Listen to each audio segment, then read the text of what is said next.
Do you know any Ed Sheeran?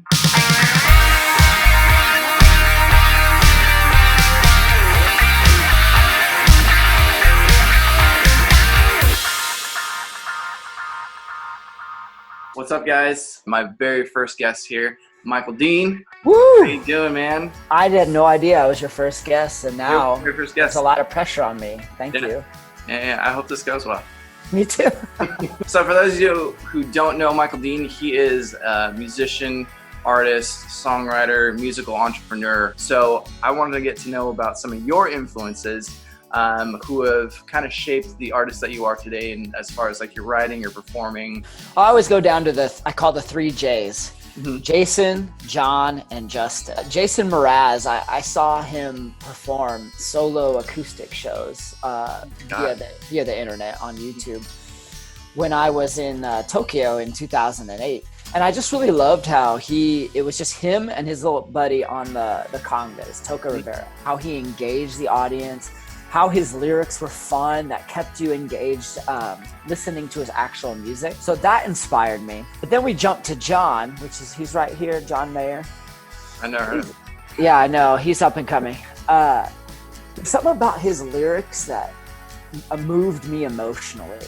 When it came to writing my own lyrics, I really like to say that he had a huge influence on my lyric writing. And then Justin Timberlake, of course. I just really love his style. I love where he came from. I love his growth.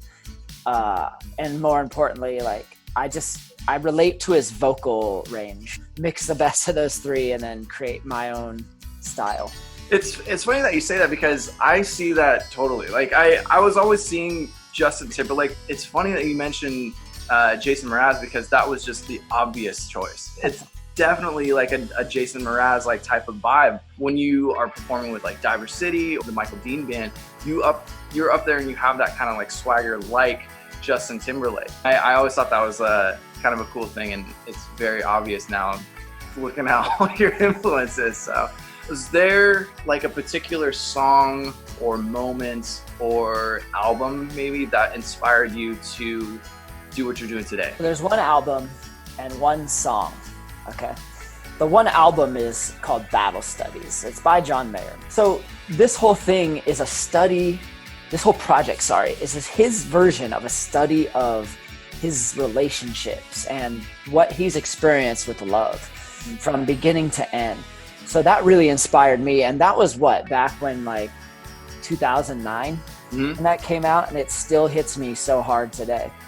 One song though that I have to listen to at least once a day is by this band called the 1975. Have you heard of their music? Anyways, it's called Somebody Else. Whenever I feel like writer's block, if I'm not inspired, I put that on. I'll even watch the music video and I'm ready for action right after that. I first discovered John Mayer, of course, with Continuum, which was just every song off of that was just boom, boom, boom, boom, boom. It takes you into so many different directions. I didn't really like John Mayer prior to that. I liked all his older stuff after I heard Continuum, you know? Same. I'm the exact same. I was not much of a fan of Your Body is a Wonderland. I thought it was just too bubblegum. And he isn't either. I'm just taking a look at Battle Studies right now on my phone, and I didn't realize how many songs actually came from this album. Edge of Desire is my #1 favorite John Mayer song. Man. Dang. This is a really, really good album. I'm going to spin this one today. So on the topic of gigs here, do you remember what your first gig was? So in 2008, end of 2008, beginning 2009, I was on a cruise ship, Disney Cruise Line. I was just a random performer on it. Basically, I wasn't a singer, I'll put it that way. But one night, I talked my manager into letting me try to sing a song in the Cadillac Lounge where all the other like main stage people were singing that night. I have no experience whatsoever. I knew 4 chords. Funny enough, it was a Jason Mraz song, I'm Yours by Jason Mraz. Right on. So I get up on the stage and I go, hello, my name is Michael Hortness and this is I'm Yours by Jason Mraz. And I spoke so quick. I actually have the video. It's like kind of cringy. And I sang really quick and I said, okay, thank you, goodbye. And I walked right off. And I remember feeling so excited when I got off stage, feeling like, yeah, I nailed it. And then watching it back and then talking to my friend Greg, he's just like, dude, you need to calm down. What a mess. That sticks out to me the most out of any experience I've had. It's like everybody's first gig, you know, you have no idea. Like, the whole thing is you never prepare what you're going to say. You prepare everything what you're going to play, but you never prepare what you're going to say or how you're going to say it. So I totally know what you mean. Yeah. The minute I stopped caring about what people thought of me, that's when things flowed a bit more natural. I think that's just goes for anything really. I mean, like, you just, the moment you start doing it for yourself, that's when everybody else kind of latches onto that vibe and really digs what you do. What was your best gig like? Not this last New Year's, but the New Year's before that. My band, Diver City, we performed at the House of Blues at the Foundation Room. Our set list was just so exciting. There's already, you know, the implication that you're going to party that night. People are going out just to see us, and they're ready to have a great time. I just remember being on the microphone, talking to the audience, then transitioning into like a Marvin Gaye medley, into an Al Green medley, into Earth, Wind and Fire medley, just like building the evening into the more exciting songs and just doing the countdown. I was in my element. I just felt so great. What was your worst gig like? You know, every gig is fun, I have to say, but there's always one person who comes up to me and has an odd request. Can you play something faster? Can you play classic rock? I don't know this song. It really does test my patience.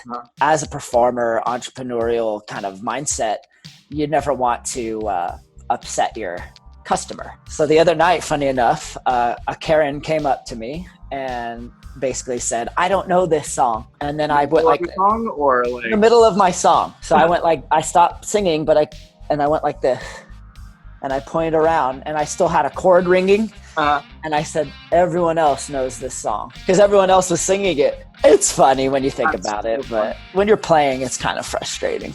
I do have a song that I play, and I look specifically to see who's singing it, and it's by the Grateful Dead. So I play the song called Bertha. And I look around, and if I see someone's mouthing it, I'll buy them a drink. Oh, all right. Because no one knows. That's so sick, man. Yeah. You know, I just only recently got into Grateful Dead. Jen and I went to like a cover band Grateful Dead concert. And as soon as I heard it, I'm like, dude, this vibe. I loved it. Casey Jones was the song that like I remember from that night. And I'm looking out in the crowd, and there's like a bunch of like kids, and they're singing the song too, and their parents are there and they're singing the song with them. And I thought it was just the coolest thing, just like what my parents did with me with Cheap Trick, Kiss, Motley Crue, Reba McEntire, and Brooks and Dunn, you know. So it was just one of those cool moments that I'll always remember. I did my research afterwards on them and just started getting into them. It's awesome, man. And guess what? John Mayer is now in Dead and Company. It's a cool thing my dad and I share. It's his favorite band and my favorite musician, and now they're together. Well, it was great talking to you, man. You too. Thank you. Very first guest here. I'm really excited for everything that you're going to put out this year, man. I have an ebook coming out soon that's going to explain how I book gigs, etiquette you need to have, everything I know up here. So look out for that too. All right, buddy.